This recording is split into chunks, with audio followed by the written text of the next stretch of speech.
아시죠? 여러분들이 하나 둘 셋.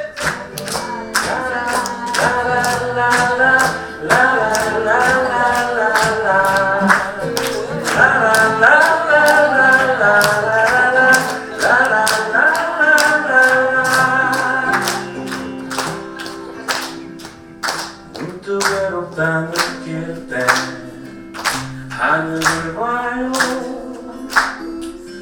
같은 태양 아래 있어요. 우리 하나예요. 마주치는 눈빛으로 만들어가요. 나지막히 함께 불러요. 사랑의 노래를. 혼자선 이룰 수 없죠. 세상 무엇도 마주 잡은 두 손으로 사랑을 키워요. 함께 있기에 아름다운 안개꽃처럼 나지막히 함께 불러요. 모두 함께요. 모여 작은 가슴마다 고운 사랑 모아 우리 함께 만들어가요. 아름다운 세상. 작은 가슴마다 고운 사랑 모아 우리 함께 만들어가요. 아름다운 세상. 라라 라라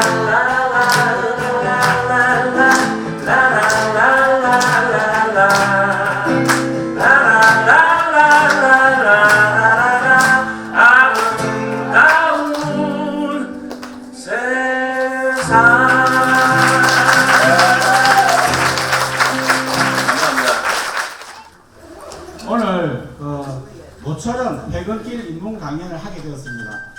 못 보던 분도 오늘 너무 많이 오셔갖고 너무 고맙고 감사하고 그렇습니다. 퇴근길 인문 강연이 계속 하다가 사실은 코로나 때문에 좀 못했는데 이렇게 또 새로 하면서 우리 배영희 또 원장님 너무너무 훌륭하신 분이죠. 여러분 배영희 원장님 누구신지 아시죠? 네. 배영희 원장님께서 흔쾌히 오후에 승낙을 하셔서 사실은 오늘 이 자리가 마련되었습니다. 우리 여기 나와 있지만은 주최는 김천 인터넷 뉴스 독자편집위원회에서 합니다. 그래서 우리 김준호 위원장님 간단하게 인사 말씀 듣겠습니다. 네, 반갑습니다. 인터넷 뉴스 독자편집위원회 위원장 김준호입니다. 오늘 퇴근길 인문 강연 중간에 얼마 전에 제가 했었는데 이 자리에 딱 섰었는데 엄청나게 들렸습니다. 15분에 가는 시간이 언제 지나갔는 것도 모르고 지나갔는데 오늘 퇴근길 인문 강연을 하시는 배영희 위원장님께 다시 진심으로 축하를 드리며 오늘 이 시간 마치고 또 식사 자리가 있을 겁니다. 오늘 저녁에 즐거운 시간 되시길 바라겠습니다. 감사합니다. 재활용을 이용해서 깨끗하게 세척해가지고 들에 있는 꽃을 뽑아서 갖다 놨습니다. 여러분 그 꽃을 절대 시들게 하지 마십시오. 시들고 싶을 때에 여러분 들에 가서 뽑으면 되는 거거든요. 우리 배영희 원장님께 큰 박수로 맞이하면서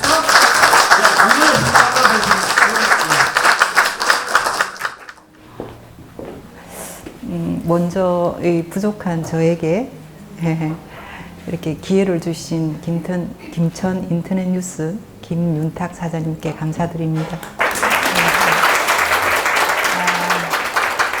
그리고 이 귀한 시간에 귀한 분들께서 이렇게 와주셔서 정말 몸둘 바를 모르겠습니다. 큰일 났습니다. 하여튼 와주셔서 정말 감사합니다.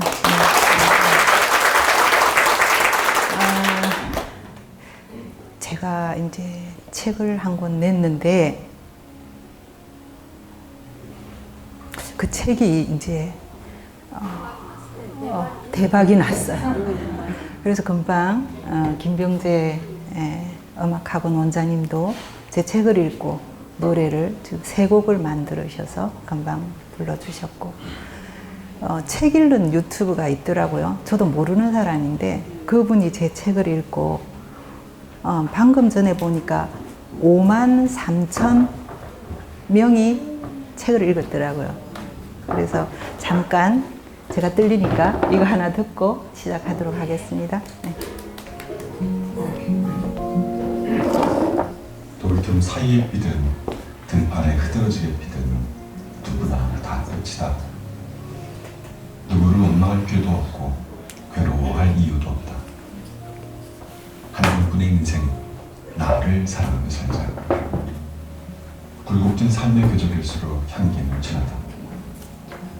눈빛이 맑으려면 가끔은 우리가 눈빛이 마를 때쯤 속없이 웃게 된다. 숨어서 피든 늦가을에 피든 우리는 모두 꽃이다.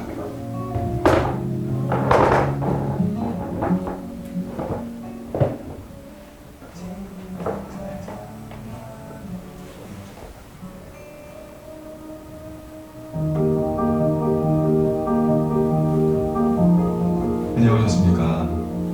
모두의 아저씨 책 읽는 차장입니다. 오늘 들려드릴 책의 제목은 내가 꽃인 줄 몰랐습니다 입니다. 지은이 배영희, 펴낸 곳은 메이킹 북스입니다. 이 책은 자전적인 에세이입니다. 저자가 보내온 60년의 삶이 단정한 문장 속에 고스란히 담겨져 있습니다. 감수성이 예민하고 외롭던 시절부터 어머니와 가족에 대한 진솔한 마음까지 저마다의 생은 꽃을 닮았다고요. 하지만 대부분의 이들은 화사하게 피어나는 순간만 삶이라고 착각한다고.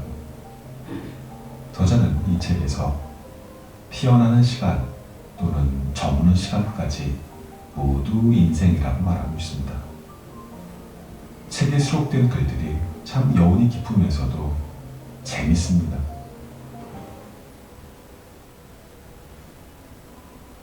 네. 제가 책을 어떻게 쓰게 됐냐고 여러분들이 물으시더라고요. 저는 글을 배운 적은 없습니다. 문학적으로 배운 적은 없는데 국민학교 때 동시짓기 해서 그게 학교 신문에 나서 베른박에 붙여놓은 그런 경험들은 있습니다. 그랬는데 건강한 아이를 더 건강하게 키우는 유치원 원장을 제가 청주에서 20년을 했어요. 그러다가 김천대학의 유아교육과에 교수로 오게 됐습니다. 그러면서 김천대학의 모 교수가 저 좋탁해가지고 결혼을 하게 됐어요. 그랬는데 김천의 특수아동이, 저는 특별한 아동이라고 호칭하는데 특별한 아동들이 갈 곳이 없다는 거예요. 구미 해당 학교나 상주 상위학교만 가지 김천의 아이들이 갈 데가 없다는. 그래서 제가 그걸 하면은 참 잘할 것 같대요. 그래서 장애 전문 어린이집을 설립하게 됐습니다. 근데 사실 그동안 장애 아이들을 본 적이 없었어요. 작은 꼬마들이 못 걷기도 하고 말도 못하고 뭐 잘 자기 손가락으로 먹지도 못하고 막 이런 모습을 볼 때 이 너무 마음이 아프더라고요. 근데 이제 학부모 상담을 해야 되는데 상담을 할 수가 없는 거야. 여기서부터 저리 와가지고 잠깐만요 하고 화장실 가서 막 굴고 눈물 닦고 또 나오고 막 이렇게 하다가 저에게 주어진 이게 사명이구나라는 생각이 이제 점점 들어오기 시작하면서 아이들을 위해서 뭔가 하는 그런 사람이 되어야 되겠다는 것들이 이게 뜨겁게 용솟음 치기 시작했어요. 그런데 그쯤에 여수에 계신 그 다리가 아프신 저 지인이 김천을 놀러 오게 됐는데 직지사로 모시고 갔단 말이에요.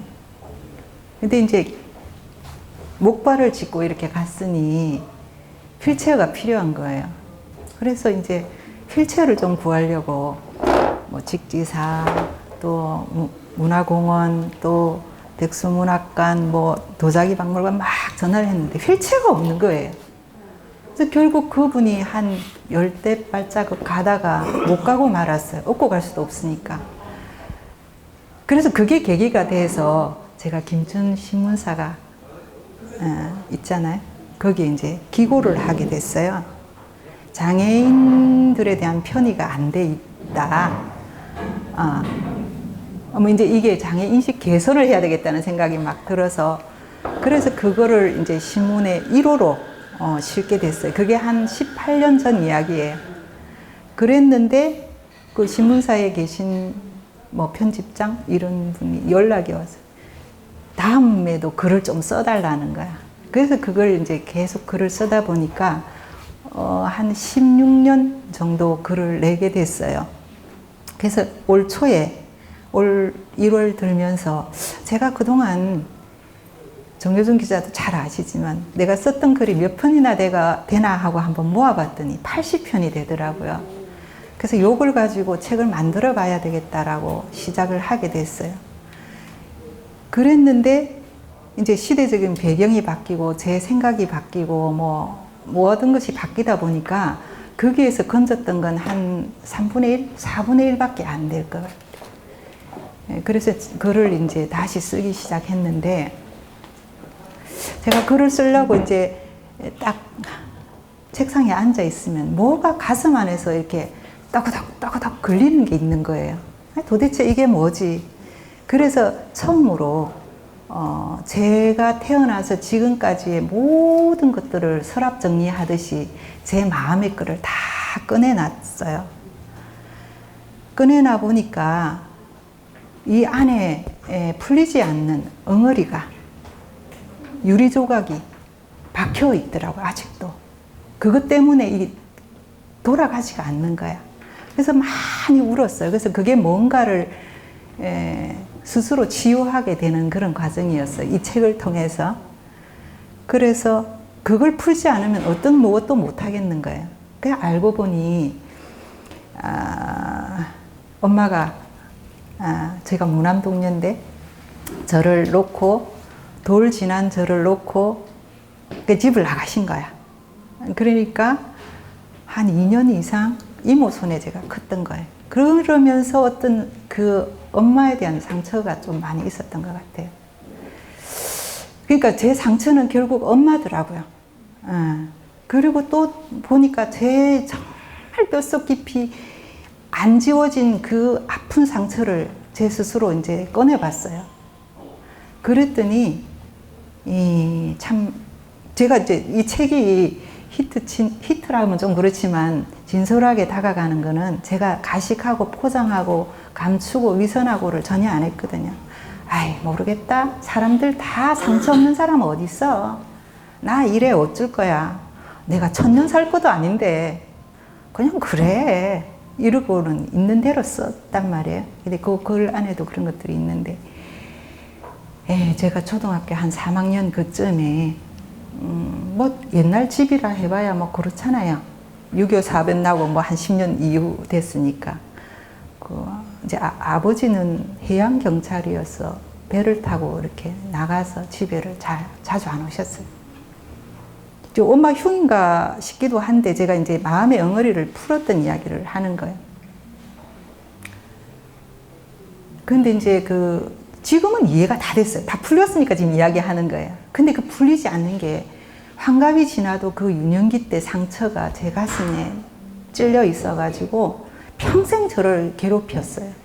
평생 엄마를 다정하게 바라보지 못하고 심지어는 시어머니는 등을 이렇게 어루만지면서 목욕탕 가면 밀어주는데 엄마는 이렇게 해가지고 밀어줄 정도로 엄마가 안 좋았던 거예요.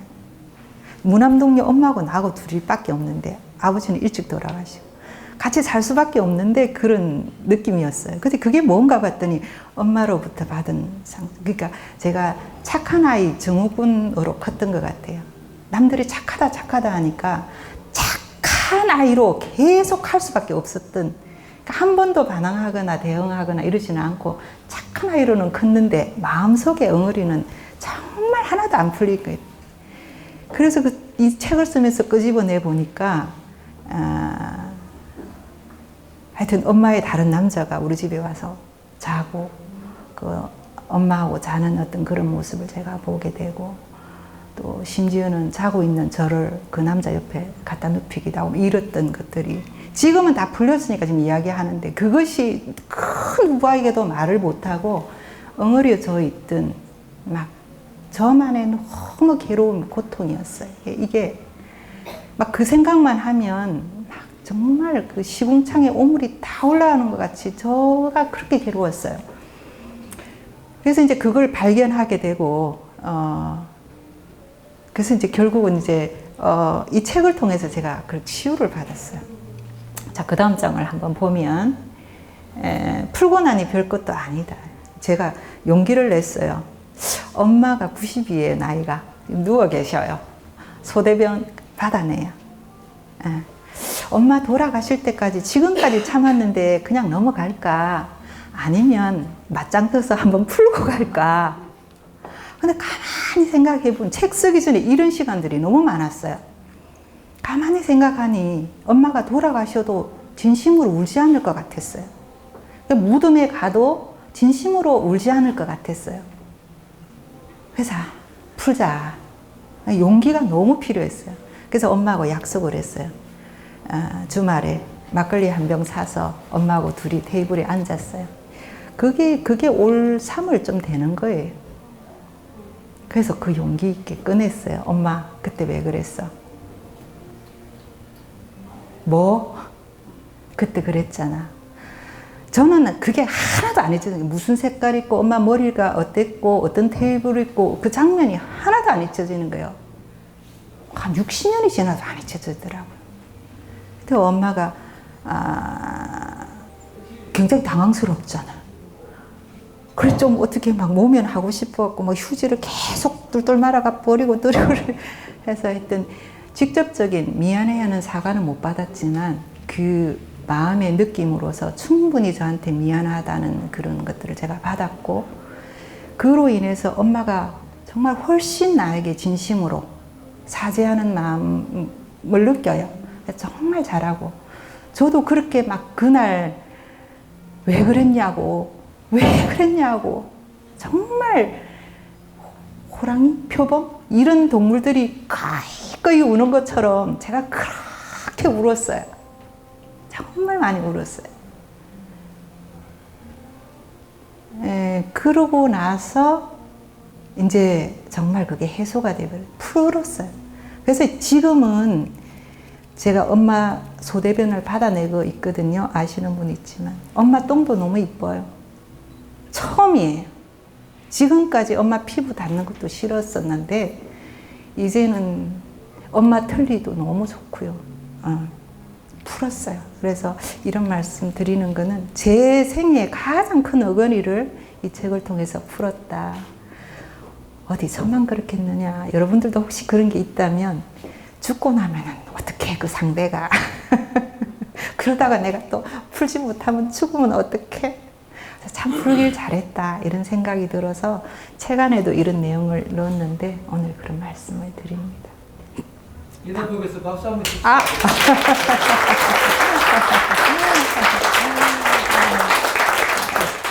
이 책에 있는 이야기를 하는데요. 나쁜 인연은 없다예요. 우리가 살다 보면 이 사람 좋은 사람, 저 사람은 백지 만났다, 저 사람 원수다, 저 사람 때문에 인생 망쳤다, 이런 이야기를 할 수 있는데 지금 이렇게 그 나이라는 게 참 좋은 것 같아요. 이제 환갑이 지나고 나니까 그때만큼 화가 많이 나지 않고 그때만큼 불안하지 않고 그때만큼 그 60 이전에만큼 초조하지 않고 그때만큼 미운 사람이 없어졌어요. 이제 어떻게 되면 그도 그럴 수밖에 없었겠구나 이런 시각이 이제 된단 말이에요. 그리고 이제 경험을 통해서 느낀 거는 이제 효동 어린이집이 실내 수영장 바로 뒤에 있어요. 한 10년도 넘게 된 이야기인데 실내 수영장에서 뭐 회의를 한다고 장애 관련된 분들을 오라는 거예요. 그래서 공문을 받고 갔어요.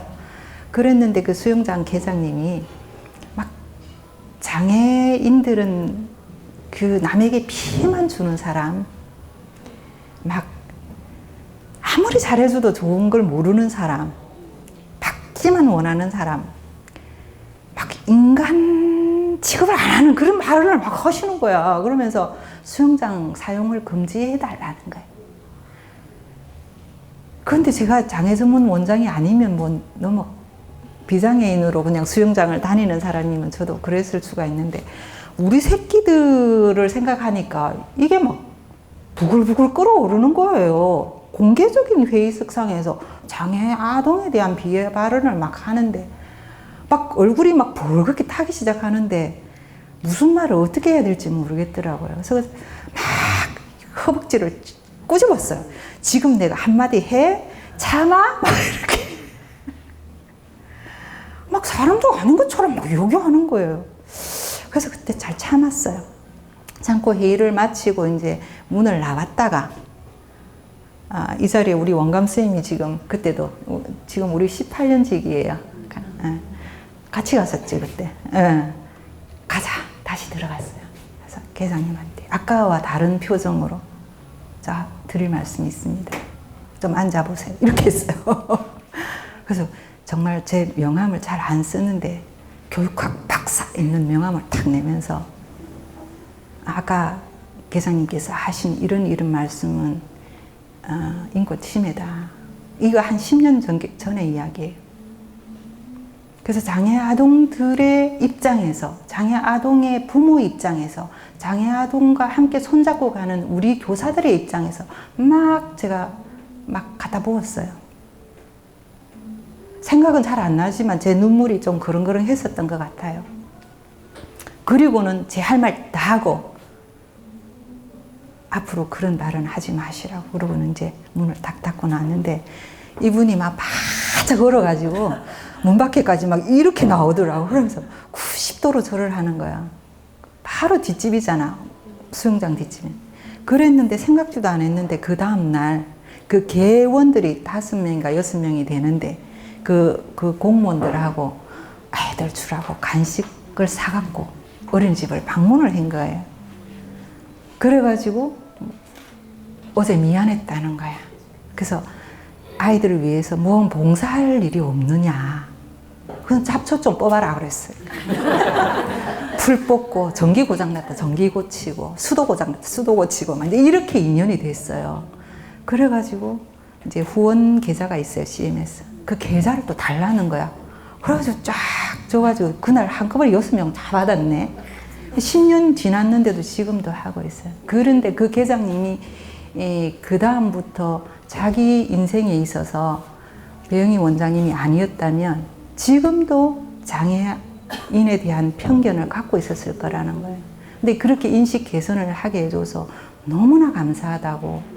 그래서 지금 현재 효동어린이집 운영위원을 하고 있어요. 그래서 나쁜 인연은 없다는 거예요. 그때는 참 나쁜 인연이었지만 지금 이렇게 더 좋은 인연이 됐어요. 하나만 더 말씀드리면 이제 제가 42살에 결혼을 했어요. 엄마하고 그런 것들도 있어서 그런지 결혼을 안 하고 싶더라고요. 남자도 싫고 누가 조탁할까봐 겁나고 막 그렇더라고. 유치원만 정말 열심히 했어요. 그래서 44살에 아들을 순풍 낳았어요. 오늘 이제 그 수시를 넣었는데 그 국립대학에 수시 발표 났는데 합격했어요. 하여튼. 근데 더 좋은 거는 1등으로 합격을 한 거예요. 그래서 저는 이제 이게 돈이 좀 굳은 것 같아. 장학금 받고 들어갈 것 같아서. 그래서 좋아요. 그랬는데 이제 결혼을 막 해서 이제 김천 사람이 돼서 저 고향은 부산이에요. 그럼 그 김천대학 유아교육과 통해서 뭐 이렇게 제가 한 번도 생각하지 않는 인연이 지금은 이제 김천에 뼈를 묻어야 되죠. 그랬는데 이제 시집에 집 집을 한 개 팔았는데 1억이 나온 거예요. 그거 가지고 뭘 사야 되잖아. 1억을 은행에 못 넣어놓으니까 땅을 한 개 사야 되겠다 싶어서 융자 받고 이래가지고 땅을 그 코하루 1차 앞에 약간 언덕백이 있어요. 그게 지금도 땅이 있어요. 근데 그게 어떻게 됐냐면 하여튼 김천에서 좀 이름 있는 분이 우리는 뭐 학교만 있어서 그런지 잘 세상 물정을 몰랐던 것 같아. 이 땅이 앞으로 막 대로가 나고 막 땅값이 올라가고 막 여기 되게 좋다는 거야. 뭐 그때 차가 안 올라가는 맹지였거든요. 일단 차가 안 올라가면 그거 어렵잖아. 그랬는데 그 땅 길이 난대. 2차선인가 뭐 쫙 난대. 이거 사면 좋대. 조만간 납니다. 납니까? 제가 한 10년도 넘었는데 지금. 몰라 하여튼 그래가지고 그걸 덜컥 샀어. 근데 땅이 길이 안 나. 그러니 지금도 맹지잖아. 그러니까 이제 그 소개한 사람이 원래 그 땅값 가격은 한 5천만 원밖에 안 되나 봐. 근데 한 2억 정도를 돈을 주고 샀단 말이야. 뼈가 아프잖아. 그 사람 믿기 시작한 거야. 그런데 이제 남편은 형님 이렇게 부르는 거야. 그래서 이제 안 듣는데 집에서 똥형이야. 내가 이제 막 그랬단 말이야. 근데 이제 그 남편이 이제 김천대학에 있다가 뭐 하여튼 사표를 낼 수밖에 없는 무슨 일이 생겼어요. 그 저는 이제 남편이 뭐 2살 어리고 총각이고 교수고 뭐 이런 것 때문에 이제 어쨌든 결혼을 했는데 이놈 뭐 학교 그만두고 나니까 이게 되게 싫더라고요. 그래가 집에 한 6개월 쉬었는데 죽겠더라고 이게. 그랬는데 그 똥형이 어느 날 집에 온 거예요. 찾아왔어. 그래가지고 뭐 이야기를 하는데 김선택 옆에도 과학대기라는 게 있잖아요. 거기 교수로 오라는 거야. 학과장으로 오라는 거야. 엄마야, 똥형이 왜 이렇게 좋아? 너무 감사한 거예요. 그러니까 이게 나쁜 인연은 없는 거야. 그래서 똥짝 확 들어가 버린 거야, 완전히. 네. 너무 감사한 인연이 돼버린 거예요. 그래서 이게 살다 보면 우리가 지금은 나쁜 인연이라 하지만 결국 이게 좋은 인연일 수밖에 없다. 이런 뜻으로 책에 한번 담아봤습니다. 예. 그 다음 페이지 한번 볼까요? 저보다 훌륭하신 분인데 지금 뭐라나? 빈대 앞에 주름 잡는다나? 그건 뭐라나? 원대기 앞에 지금 주름 잡고 있는 거예요. 용서해 주세요. 그런데 TV를 보면 채널이 뭐 많게는 한 300개 된다면서요. 그거 우리 손가락 안에서 이렇게 돌리잖아요. 어떤 분은 오늘 미장원에 가니까 낚시하는 거 보시더라고. 뭐 어떤 분은 뭐 이런저런 거 보시겠죠. 근데 우리 마음 안에 채널을 하나 갖고 있어야 한다. 왜? 마음이라는 게 날씨하고 똑같아서 하루에도 12번 변하더라고요. 저만 그런지는 모르겠는데 아침에 좋았다가 점심에 승질났다가 저녁에 그냥 또 좋았다가 막 그 다음 잘 나오면 미운 사람이 생겼다가 요만한 거 하나 가지고 막 이게 막 가슴을 파고 들어가지고 막 밤잠을 설치게도 하고 막 이러잖아요. 그게 사람이니까 그렇게는 한데 이제 나이라는 게 참 좋은 것 같아요. 그게 조금 객관적으로 저라는 사람이 저를 바라볼 수 있는 그런 시간들이 되더라고요. 그래서 제 마음 안에는 채널을 갖고 있어요. 그래서 제가 인지해요. 민감하게. 배영이 너 지금 화났구나. 너 속상하지? 너 이것 때문에 기분 나쁘잖아. 이건 이제 제가 바라보는 거예요. 그러면 제가 이거 채널을 바꾸는 거예요. 긍정의 채널로. 그만하기 다행이잖아. 뭐 이게 그래도 고맙잖아. 너 아직 안 죽었잖아. 뭐 이렇게 이제 채널을 제가 이렇게 바꾸는 거예요. 그러면 이게 그냥 마음이 희한하대요. 금방 또 생각하기에 날아서 막 저보다 높은 사람 막 보면 전 너무 작아 보이고 저보다 낮은 사람이라는 게 없지만 그래 보면 또 제가 또 감사하고 이런 채널들을 제 스스로 이렇게 움직일 수 있는 어떤 그런 게 돼서 저도 채널을 하나 갖고 있지만 저 뒤에 우리 효동어린이집 선생님들도 좀 오셨는데 저보다 연배가 낮으시니까 채널 하나씩 꼭 갖고 있어서 리모컨으로 이렇게 6회, 통쾌, 상쾌 이렇게 바꾸면 좋은 거 아니에요? 그 괴로워하고 슬퍼하고 울어봐야 누구를 위해서 그러냐 말이에요. 둘이 싸웠다 예를 들어서 그럼 여기서 울어. 그럼 자기는 막 괴롭잖아 이 사람 때문에. 근데 잘 생각해봐. 내가 우는 걸 저 사람이 좋아하겠어요? 내가 웃는 걸 좋아하겠어요? 그 사돈이 눈 싸면 배 아프잖아. 내가 1등 하는 게 좋지 옆에 사람 1등 하는 거 안 좋단 말이에요. 그럼 그렇게 생각하면 내가 누구 때문에 내가 울어야 돼? 그런 생각 안 드세요? 그러니까 웃어야 되는 거야. 내가 뭐 때문에 이렇게 괴로워해야 되냔 말이야. 내도 괴롭잖아. 내만 괴롭잖아. 상대는 위로하는 척 하지만 솔직히 안 그래요. 솔직하게 안 그렇다니까. 그럼 누구 때문에 내가 괴로워해야 돼? 그러니까 빨리 이걸 바꿔버리는 거야, 채널을. 나는 나야. 누가 내 인생 대신 살아줄 사람 이 세상 어디 있어요? 여기 같이 있지만 결국 나 혼자 태어나서 나 혼자 죽는 거예요. 옆에 뭐 자식이든 남편이든 아내든 같이 죽을 것 같죠? 절대 안 그럴 것 같아. 예. 그러니까 나는 나야. 나는 맨날 행복해야 돼. 즐거워야 되잖아. 그래서 이것 또한 그전에는 30대, 40대까지도 몰랐어요. 이제 나이가 드니까 이게 참 고마운 것 같아. 이런 것들이 이제 알아지는 거예요. 뭐 피부는 쭈글거리고 흰머리는 많이 생겨도 저 좋은 것도 있어요. 그래서 내가 나를 다독거리는 거예요. 그리고 저는 실제적으로 아침에 일어나면 하루살이 인생이라고 생각하거든요. 그게 뭐냐면 자고 일어나면 오늘 내가 태어났다고 생각해요. 그래서 아싸 오늘 한번 잘해보자. 즐겁게 해보자. 이렇게 해요. 매일. 그리고 잘 때 난 죽었다고 생각하는 거예요. 그래서 오늘이 끝이라고 생각하기 때문에 뭔가 미련이나 뭐 찝찝한 거나 뭐 다음에 할 거나 뭐 풀지 못한 그런 것들을 거의 안 갖고 가는 거예요. 나 지금 죽어도 되니까. 그러니까 그런 것들을 많이 갖고 사질 않는단 말이에요. 얼마 전에 제가 뭐 호주에 장애 전문 어린이집 이 교류가 있어서 비행기를 타고 갔다 왔어요. 일주일도 안 됐어요.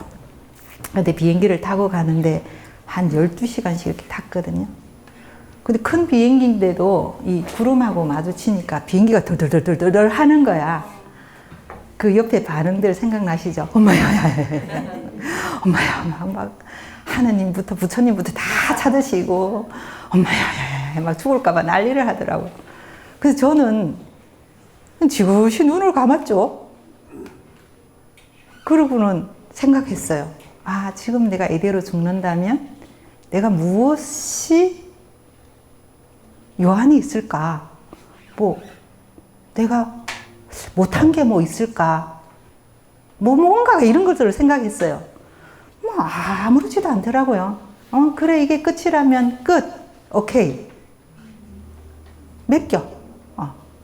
그러니까 누워서 잠이 오는 거야. 옆에 사람들은 막 하나님, 부처님 막 하는 거야. 그래서 내가 한마디 했죠. 어찌나 호들갑을 떨든지. 당신이 그래 하나님 믿는다면 하나님이 알아서 할 건데 몇 개 놓지. 뭘 그렇게 그러냐. 하나님 알아서 할 낀데. 막 그렇게 막 그러더라고요. 그래서 우리도 지금 이 자리에 계신 우리 선생님도 이제 오늘 그런 그게 있었는데 갑자기 남편이 50대 초반인데 갑자기 막 아파서 지금 서울에 119 타고 갔어요. 그러니까 우리 미래는 100년 뒤가 10년 뒤가 아니라 뭐 오늘 다음에 어찌 될지 모르잖아. 그러니까 항상 죽을 준비를 하고 있어야 돼. 이 다음에 잘할게, 나중에 잘할게, 그때 가서 할게, 이런 말이 필요 없을 것 같아. 그죠? 그냥 그렇게 사는 거지. 그래서 저는 매일 태어나고 매일 죽는다는 그런 기분으로 살고 있다는 말씀 드립니다.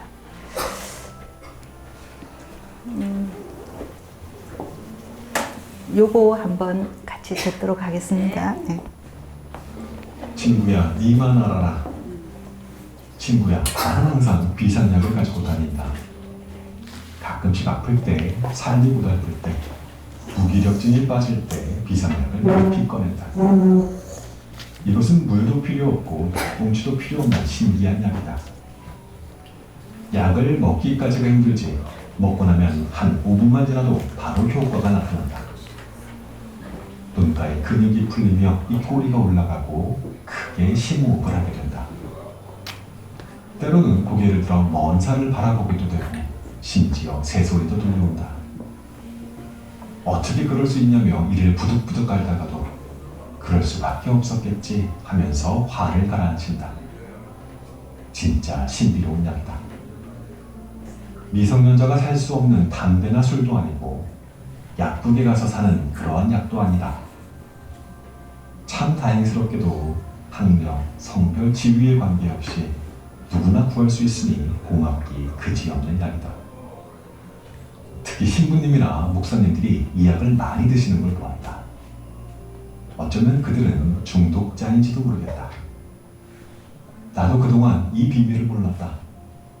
5만 가지 약을 백방으로 찾아다니다가 이제 겨우 알게 되었다. 침 잘 놓는 사람도 만나봤고 한약도 먹어봤고 엑스레이도 찍어봤다.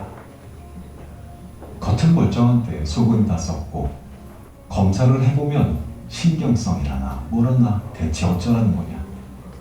의사는 신경 쓰지 말라고 하지만 그게 어디 쉽게 되나.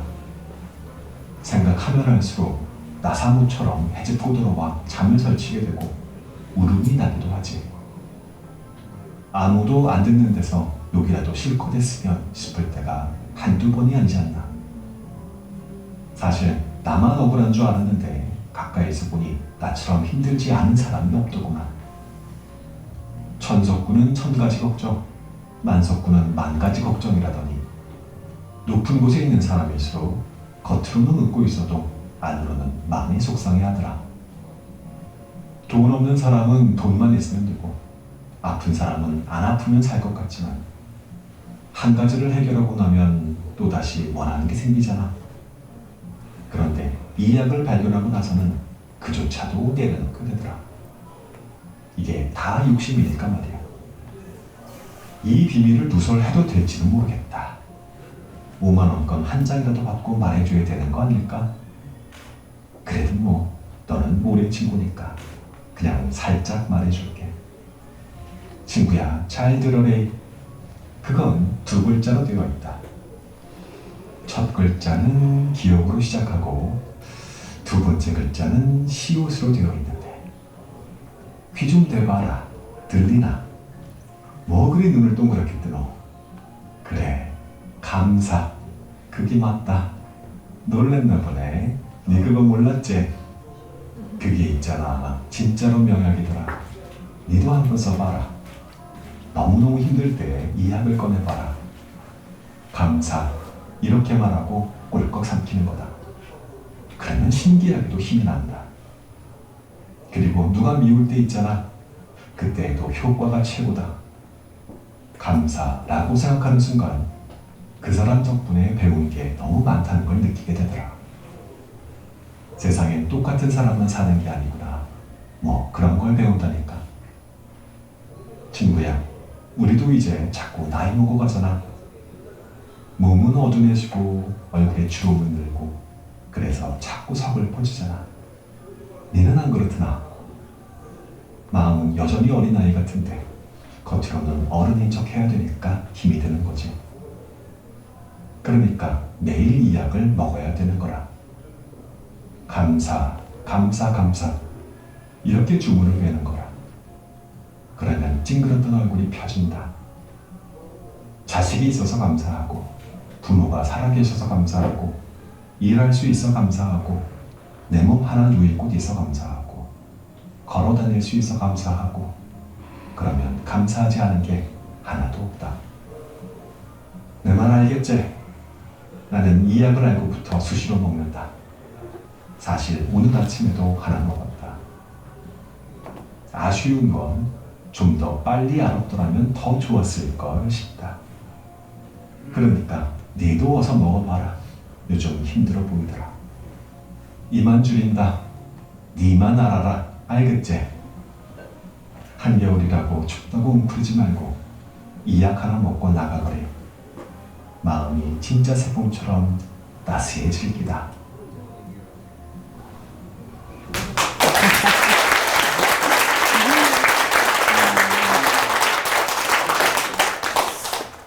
이렇게 공감해 주셔서 감사합니다.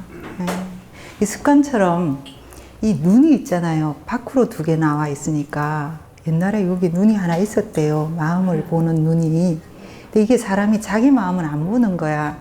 자기는 자꾸 합리화시키고 자기는 자꾸 감춰버리는 거지. 남의 이게 눈이 밖으로 있으니까 저 사람 왜 키가 커? 저 사람 왜 키가 작아? 저 사람 왜 저렇게 생겨서? 저 사람 이렇게만 보면 세상이 이제 자꾸 나쁜 것만 보이는 거야. 트집만 잡으면. 그러면 뭐 좋은 게 뭐가 있어요? 제가 어떤 사람한테 왜 안 웃느냐고 좋지 않느냐고 그랬더니 좋은 게 뭐가 있냐고 그러더라고. 대한민국이 좋냐? 뭐 경제가 좋냐? 뭐가 좋은 게 뭐가 있냐고 그러더라고. 그러니까 그 평생이 이제 그렇게 되어 보니까 좋은 게 하나도 없잖아. 다 불만만 있잖아. 뭐 건드리면은 예를 들어서 예리 씨한테 제가 이렇게 팔을 탁 건드렸어요. 그러면 이제 건강한 사람은 내가 팔을 건드리면 틱 이렇게 할 거예요. 그 기분 좋게 받는단 말이에요. 근데 여기에 상처가 있는 사람은 내가 건드리려 하면 도망가는 거예요. 건드리지도 않았는데. 그래서 마음에 상처가 있는 사람은 남이 암시락도 않은 농담했는데도 패배 꼬아가 생각하는 거예요. 그 자기 마음의 상처거든요. 그냥 웃어 넘길 수 있는 일도 못 웃어요. 근데 남 탓만 한단 말이에요. 근데 이제 자기가 자신을 잘 들여다봐서 세상에서 내가 제일 똑똑하고 내가 제일 잘난 것 같다가도 어느 날 보면 나보다 불쌍한 사람 없고 나보다 초라한 사람 없지 않나요? 어떤 날은 거울 보면 이만하면 그래도 쓸만해 하다가 어떤 날 보면 야 사진도 찍기 싫어. 아우 진짜 내가 봐도 너무 마음에 안 들잖아요. 근데 그거를 남이 나를 위로해 주기를 절대 바라지 마세요. 남편이 나를, 아내가 나를 위로해 주기를 말고 자기 스스로. 그래서 저는 아까도 이야기했지만 잘 때 제가 저를 안아줘요. 사랑해. 너 오늘 수고했어. 고마워. 그래서 오늘 머리끝부터 발끝까지야. 건강하네. 네. 가만히 생각해보면 한 두세 가지는 잘한 거 있는 것 같아. 너 이거 오늘 참 잘했어. 토닥토닥 잘 자. 이렇게 해줘요. 그리고 또 반성할 것도 많죠. 그러면 그게 막 그 옛날에는 내가 왜 그랬을까? 그때 안 그랬어야 되는데 왜 백지 그랬을까? 막 이게 막 며칠을 가더라고.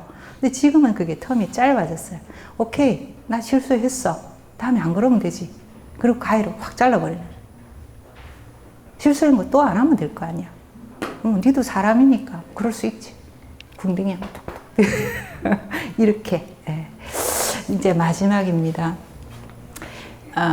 당신은 하나뿐인 꽃입니다인데 여기 계신 여러분들 각자가 자기만의 꽃이에요.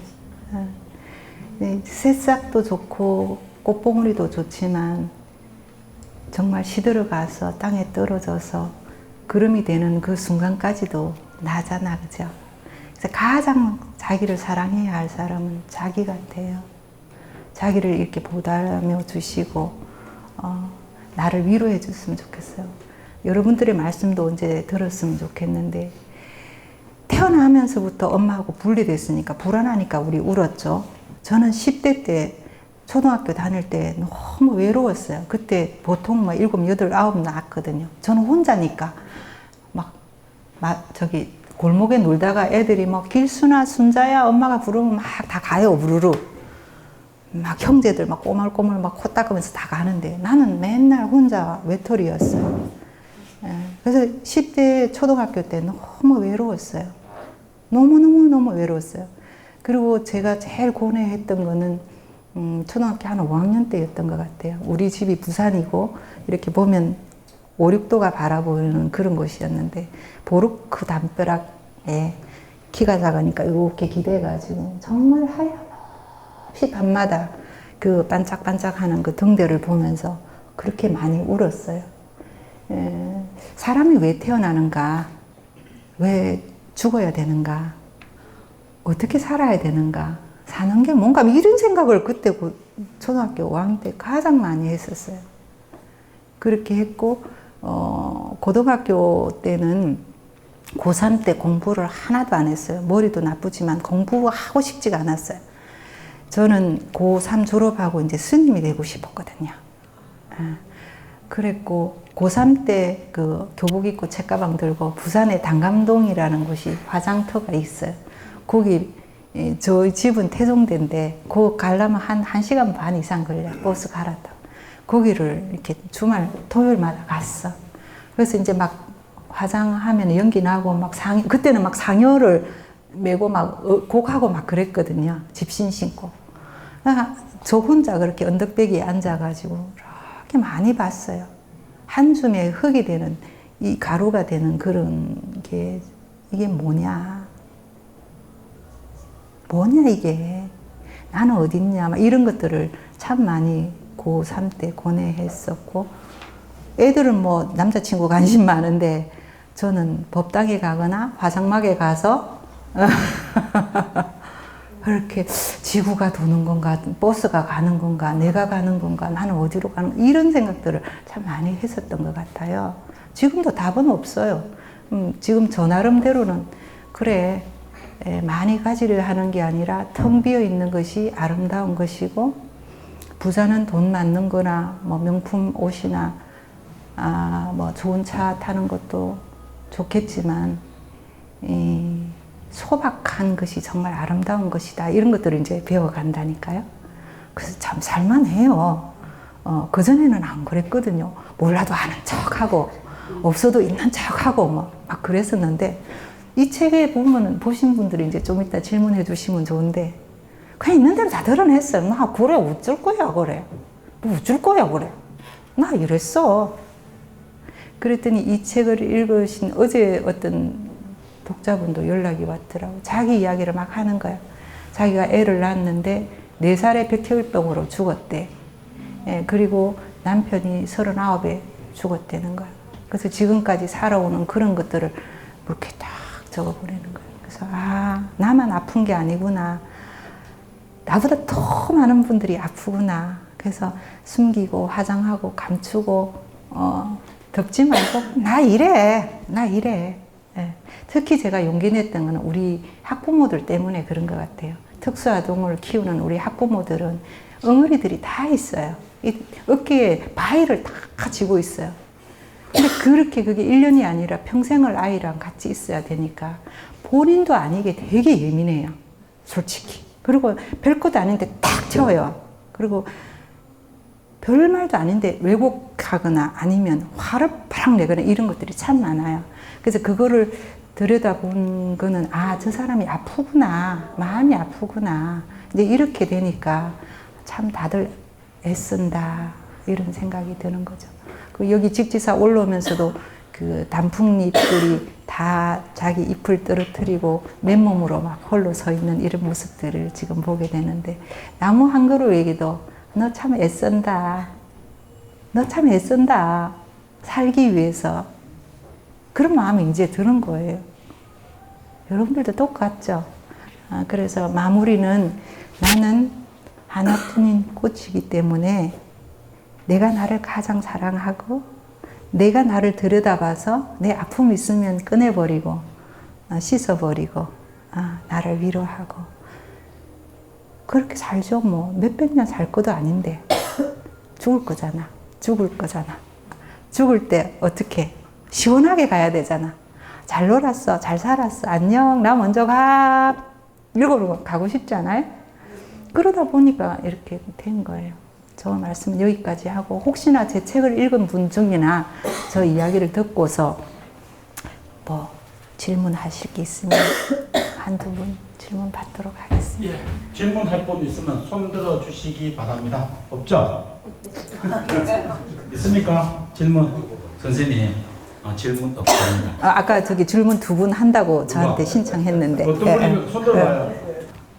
이 감추고 싶은 얘기 있잖아요. 이거 보면은 그 원장님 책에 참 감추고 싶은 얘기들이 많은데 그 시바지 얘기라든지 저기요 얘기라든지 또 심지어 남편 얘기라든지 그런데 그런 얘기를 할 때는 굉장한 용기가 필요하단 말이죠. 그래서 그 어떤 그런 용기를 내게 된 어떤 특별한 의도나 동기가 있었는가 이런 얘기를 제가 참 이렇게 궁금해했는데 오늘 뭐 답은 뭐 절반 정도는 찾은 것 같습니다. 그 더 보태실 말씀 있으면 한번 해주시면. 그 이제 저는 무남동녀고 엄마가 아들을 못 낳아서 소박을 맞을 뻔했고, 그래서 시바지를 데려왔고, 시바지가 애를 못 낳아서 보따리 싸고 또 쫓겨갔고, 아버지가 어찌 하다가 20살 어린 여자에게 또 해서 그 아이를 우리 집에 모시고 왔고, 그 작은 엄마가 저보다 8살 많아요. 그런데 엄마라고 뭐 입이 안 떨어지더라. 그래서 저기요 이렇게 불러야 돼서 이제 저기요, 지금도 저기 노력을 하는데도 아직도 저기요 이렇게 돼 있고, 그 아버지 살아계실 때는 정말 원수였어요. 근데 아버지가 그 7살, 9살 아들 둘이 놓고 고혈압으로 돌아가셨어. 지금 오늘 현재도 제가 이번에 호주 갔다 왔잖아요. 그 10일간 저기요가 엄마 옆에 와서 똥오줌 수발을 다 하신 거예요. 언니하고 너무 잘 지내. 근데 이제 저기오하고 저하고 어떻게 그래 잘 지내냐라고 하시더라고요. 근데 저는 누구의 뭐 이렇게 설정을 하지 않습니다. 남편이 잘못했기 때문에 시엄마하고 어떻게 잘 지내 이러잖아 대부분. 근데 저는 그렇게 생각 안 해요. 이 사람은 이 사람이고 저 사람은 저 사람이고 다 누구나 태어나서 자기 인생을 살아가니까 독립적으로 봐버린다니까. 그러니까 설령 남편이 미워도 시엄마는 안 미워. 남편이 미워도 고모는 안 미워. 더 안쓰러워. 그러니까 이해가 안 된다고 하는데 저는 왜 그게 이해가 안 되는지 몰라요. 한 사람으로 보면 되는데. 예. 오늘 우리 저는 그거보다도 우리 배영희 원장님께서 자기 자신의 이야기하는 거는 정말 어려운 겁니다. 그런 큰 경제가 필요해요. 여러분 서서 박수 한번 차. 일어났어. 네, 감사합니다. 그리고 같은 사진은 찍고 갖다가 그냥 앉아 계십시오.